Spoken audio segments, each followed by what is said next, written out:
It was supposed to be a symbol of progress, a $4 billion monument to Australia's green future.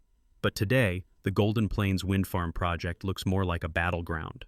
Not between oil tycoons and environmentalists, but among the very people meant to power our next chapter: workers, corporations, and communities. How did a flagship renewable energy project turn into a powder keg, threatening not just paychecks and deadlines, but the entire promise of a low-carbon economy? Stay with us, because what's unfolding in rural Victoria is far bigger than a wage dispute. It's a warning. The future of energy will be determined as much by cranes and contracts as by wind turbines and climate targets. And if Australia can't get this transition right, who can? Let's start from the beginning. The Golden Plains wind farm isn't your typical infrastructure project. When complete, it will stand as Australia's largest wind farm, boasting an immense 1,330 megawatts of power, enough to energize over 765,000 homes and cover nearly 9% of Victoria's energy needs. For many, this is ground zero for the country's ambitious shift from fossil fuels to renewables, a make-or-break test for the green revolution. But behind the headlines and glossy renderings, the real work relies on people. Thousands of laborers, technicians, and, critically, crane operators. These workers aren't just moving steel. They're maneuvering 100-ton turbine blades high above the ground, in all weather, under immense time pressure. The risks are real, the hours are long, and the expectations, well, they're sky-high.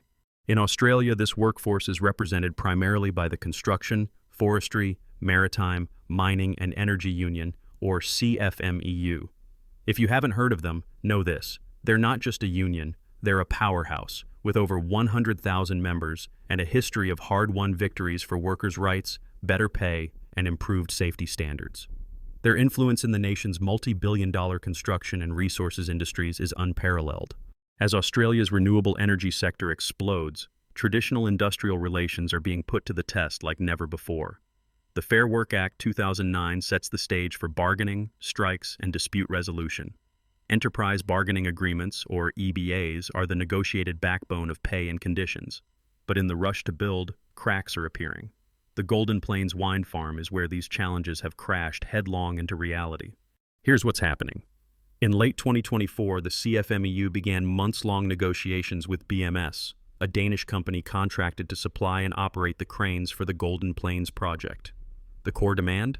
Adoption of the union's Mobile Crane Award, a minimum hourly wage of $27 to $33, depending on experience, plus allowances for travel, work clothing, and more. These figures aren't just numbers. They're a lifeline for workers facing the cost of living crunch, long commutes, and the dangers of working far from home. But BMS wouldn't budge. As talks broke down, the union escalated, launching rolling strikes, 4-hour stoppages each day, now ramping to 6, and with threats to go to 8 hours unless a deal is struck. Not all crane crews have joined the picket lines, but enough have stopped work for the threat to become reality. Project delays, skyrocketing costs, and a ripple effect across Australia's green transition. Expert opinions only fuel the urgency. As Zach Smith, Secretary of the CFMEU, puts it, "We've tried to address safety and culture concerns at Vestas and across the wind farm sector, but management has blocked our officials from accessing sites, even as our members file report after report on unsafe practices." Ronnie Hayden from the rival Australian Workers' Union paints an even starker picture. Safety standards in renewables just aren't up to par with civil construction. We've raised serious issues from day one, and the tragedies speak for themselves.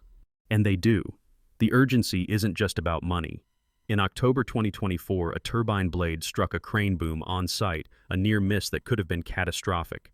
Even more chilling, just a month later, a worker was crushed by a turbine blade. WorkSafe Victoria has since conducted over 117 site inspections, issuing 22 compliance notices, a clear signal that this is more than a labor spat.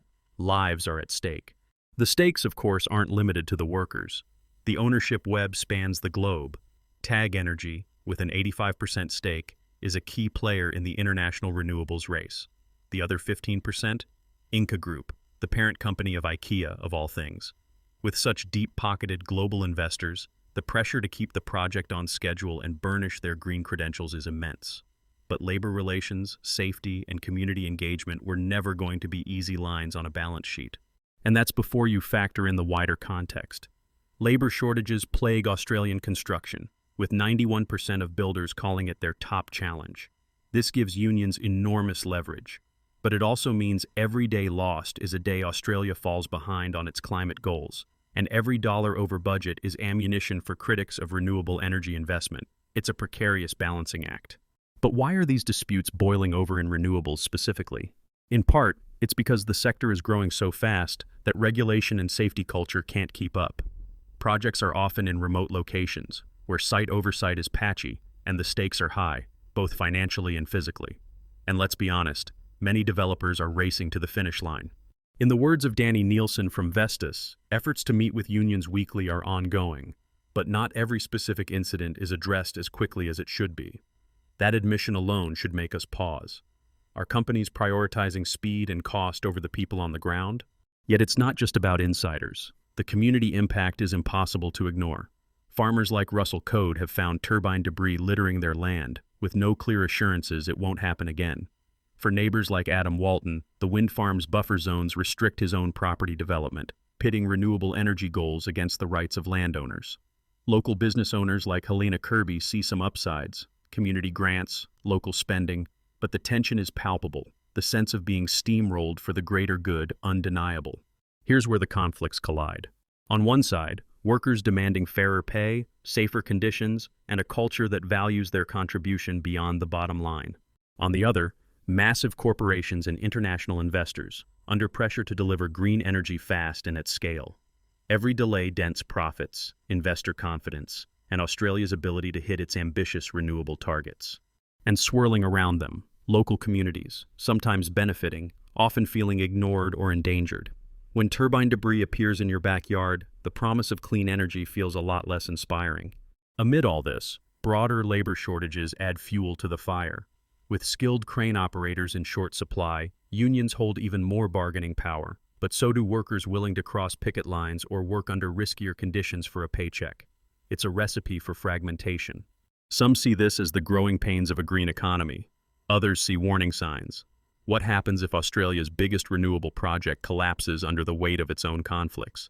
If the labor movement splits, if safety lapses become tragedies, if local resistance boils over, are we building green energy or just trading one set of problems for another?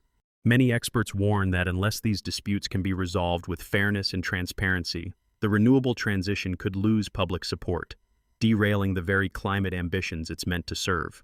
There's a profound truth here. It's not enough to build turbines and solar farms. We have to build trust. So, what's next for Golden Plains? Will the union's hardball tactics secure safer, better-paid jobs and set a precedent that lifts the whole sector? Or will rising costs, safety incidents, and growing community outrage tip this project and maybe Australia's green future off course? The situation is hanging by a thread. The next moves by the union, BMS, and the project's global owners could set the stage for a new, more equitable chapter in Australian renewables, or sow the seeds for greater division. But as the clock ticks and the stoppages stretch to 8 hours and beyond, everyone involved is asking the same question: who will blink first and at what cost?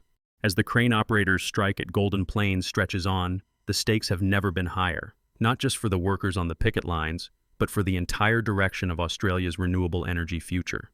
Looking forward, the outcome of this standoff could set the tone for how the industry handles labor, safety, and community relations, not just at Golden Plains, but nationwide.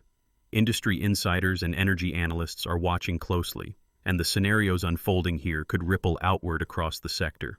What are the possible futures? One scenario, the most optimistic, sees all parties returning to the negotiating table. Here, the union and the Danish crane supplier, BMS, arrive at a historic agreement that doesn't just meet wage demands, but also secures family-friendly policies, robust safety guarantees, and new allowances for the unpredictable Victorian weather. This would send a powerful message.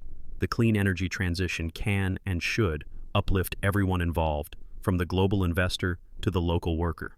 If this happens, it would raise the bar for pay and safety on every subsequent wind farm across Australia.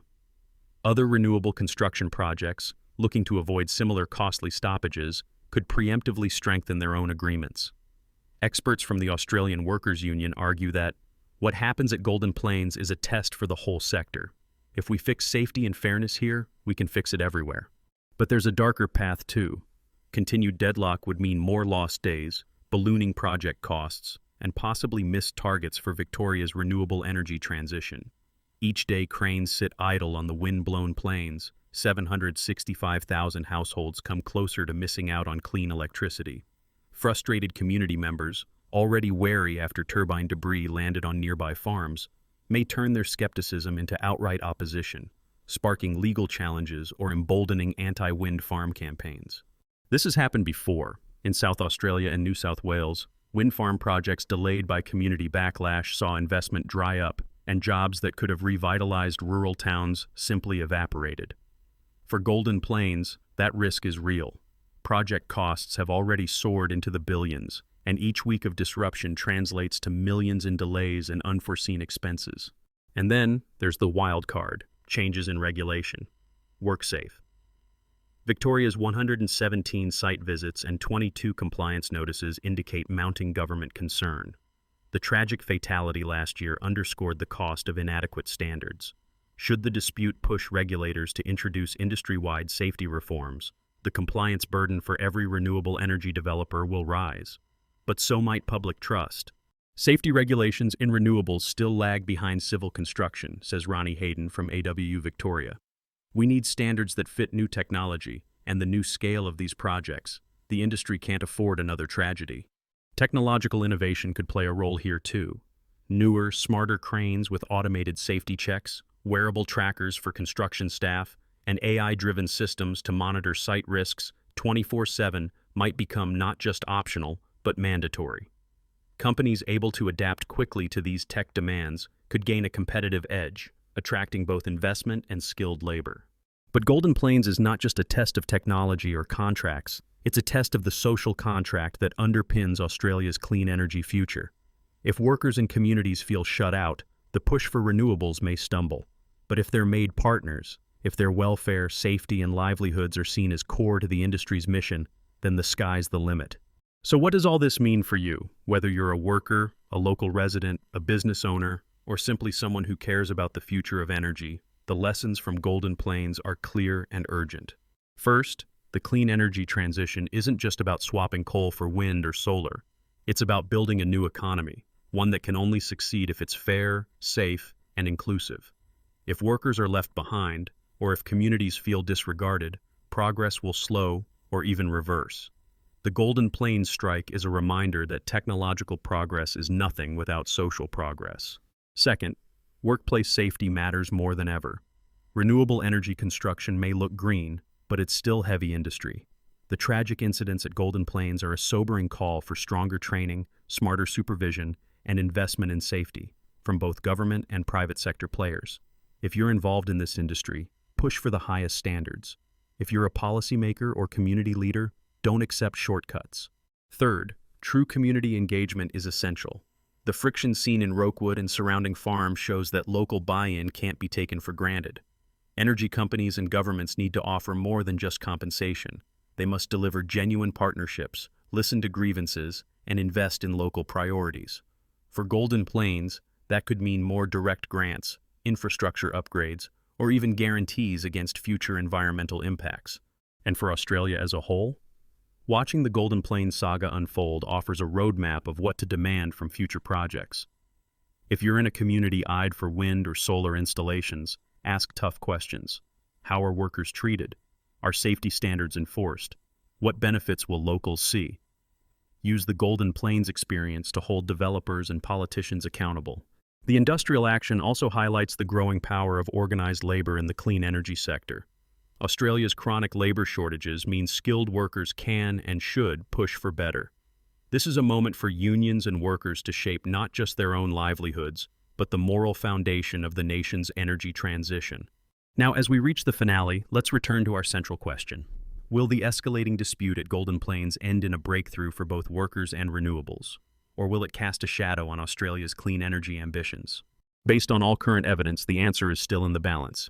There are cautious signs of movement. Both CFMEU and BMS have agreed to mediation facilitated by government officials, and Vestas has announced plans for additional safety audits. Community outreach programs have been ramped up, with more local business grants announced in recent weeks. But the issues run deep. Successful resolution will hinge on genuine compromise and long-term change. not just quick fixes. If all parties rise to the occasion, Golden Plains could be remembered as the place where Australia proved that a just energy transition is possible, one that's green, but also fair and safe. However, if talks collapse, the risk is a long shadow: delayed climate targets, rising costs, emboldened opposition, and a workforce left demoralized. That's a warning for the whole country as we chase the dream of net zero. Here's a secret fact that few realize. Some of the investor stakeholders in Golden Plains are quietly studying the industrial lessons here to inform new, more worker-focused wind projects in Europe and South America. In other words, what happens on these Victorian plains could influence how clean energy is built worldwide. So, as the blades wait to spin and the nation's eyes turn to Golden Plains, one thing is certain: the future of clean energy is being written not just in boardrooms or parliament, but on the picket line, in union halls, and in the rural communities that play host to Australia's energy revolution. If you found this deep dive eye-opening, don't forget to like, subscribe, and ring the notification bell for more stories at the crossroads of technology, labor, and our shared future. And let us know in the comments, what do you think is the most important lesson from Golden Plains? How should Australia balance urgent